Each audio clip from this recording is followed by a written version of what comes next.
À Saint-Pétersbourg, une maison pour remettre les SDF d'aplomb. Oksana Bobrovitch. Comme les gens se retrouvent-ils à la rue? Comment survivent-ils sans papier, sans toit?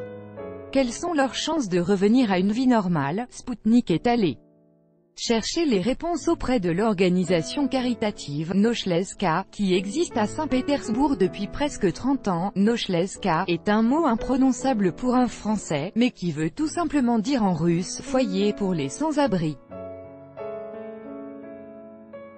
Et en France comme en Russie, on sait trop bien ce que cela veut dire. La misère n'a pas de frontières, la perte de sa famille n'épargne personne, et le bien peut être fait indépendamment de la nationalité, ou de la connaissance d'une langue. Créé en février 1990, Nochleska n'est pas qu'un foyer où on trouve tous les jours un toit et de la nourriture. Les avocats et les volontaires aident les visiteurs à refaire leurs papiers, à s'installer dans des maisons de retraite, à trouver du travail et à se loger.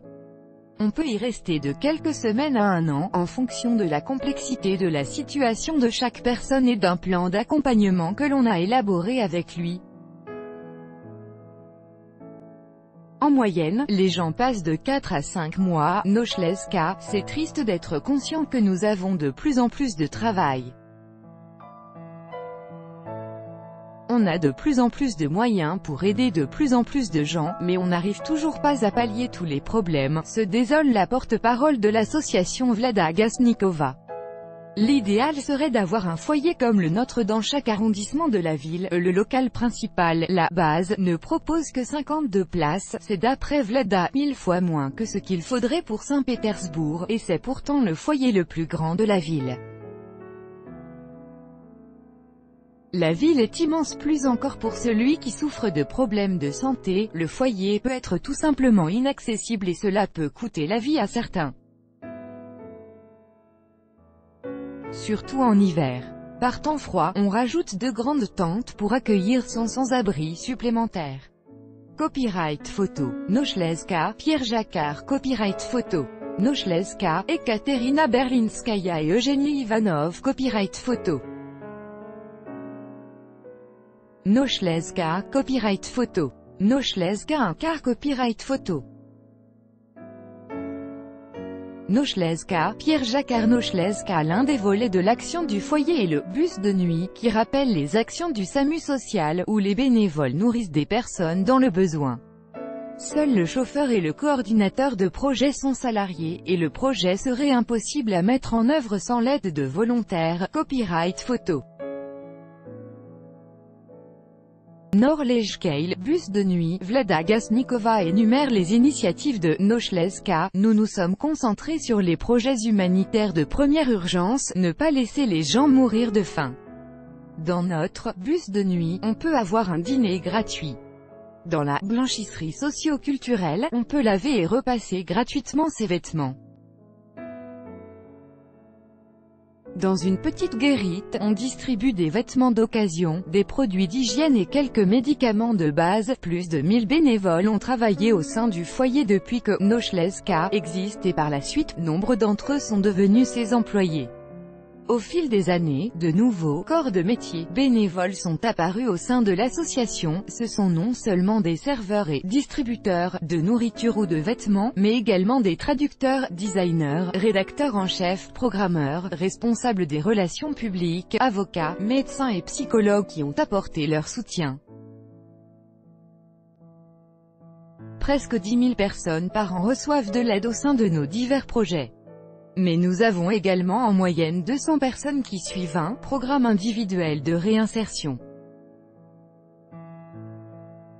Ils restent toujours en moyenne 4 mois au sein du foyer et déterminent avec nos spécialistes une sorte de carnet de route, avec des objectifs précis à atteindre sur cette voie du retour à la vie normale. Copyright photo. Nochleska a organisé une action de soutien aux sans-abri dans le jardin d'été de Saint-Pétersbourg, des gens en marbre contre les cœurs de pierre. 45 459 roubles, 604 €, c'est la somme moyenne nécessaire au retour à la vie normale. Et certains reviennent de loin. Natalia a 33 ans et elle voit sa vie actuelle comme un happy end. Elle a grandi dans une famille dysfonctionnelle à Kingisepp, non loin de la frontière estonienne. Violée très jeune par son propre père, elle a aussitôt été placée en asile psychiatrique. Vers 15 ans, Natalia fugue et rejoint Saint-Pétersbourg à pied, se marie, accouche à 17 ans et se fait battre par son mari. 10 ans d'obscurité suivent, la vie dans les caves, les viols, l'alcool. Tout change lorsque Natalia adhère au programme Alcooliques Anonymes. Puis elle rencontre Pavel, son futur époux, marié fin août 2016, et ils louent désormais un appartement et travaillent ensemble. Pavel est mon cadeau et le fait qu'il me comprenne est également un cadeau. Il ne croit toujours pas que je sois sa femme, il dit que c'est un rêve. Eh bien, oui, nous rêvons probablement tous les deux, raconte Natalia. Depuis le début du conflit en Ukraine, on a une augmentation significative de nombre d'Ukrainiens. Tous ces gens ont des problèmes avec leurs papiers et leur statut. Sur ce problème, nous collaborons avec la Croix-Rouge, qui s'y connaît mieux que nous, affirme Vlada Gasnikova. Et le gros de ces nouveaux arrivants ukrainiens sont des hommes entre 25 et 60 ans qui n'ont qu'un mot à la bouche: trouvez-nous du travail. Ils doivent entretenir leur famille qu'ils ont laissée en arrière et plus, ils ont peur d'être recrutés au front. Ainsi, ils rejoignent le client type de la Nochleska, des hommes venus des coins éloignés de la Russie, sans attache à Saint-Pétersbourg, sans argent, trompés par leurs employeurs qui les ont engagés, au noir, souvent dépouillés de leurs papiers, en moyenne, et des Nochleska ne prend que 5% de votre temps libre, annonce le site du foyer. Heureusement, les volontaires que l'on y trouve ne font pas de calcul du pourcentage, mais du cœur. On a fait une étude il y a quelque temps sur le profil type de nos bénévoles. On avait l'impression que c'était plutôt un étudiant de 18 à 22 ans.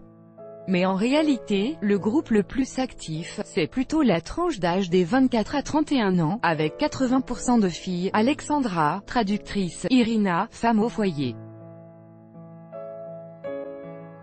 Denis, informaticien, Tatiana, futur archéologue, Platon, photographe, Xenia, historienne, Mireille, biophysicien, Natalia, libraire, Sergueï, musicien, tant de métiers, de destins, tous réunis par un seul désir, faire sortir les gens qu'ils rencontrent dans Nochleska d'une mauvaise passe.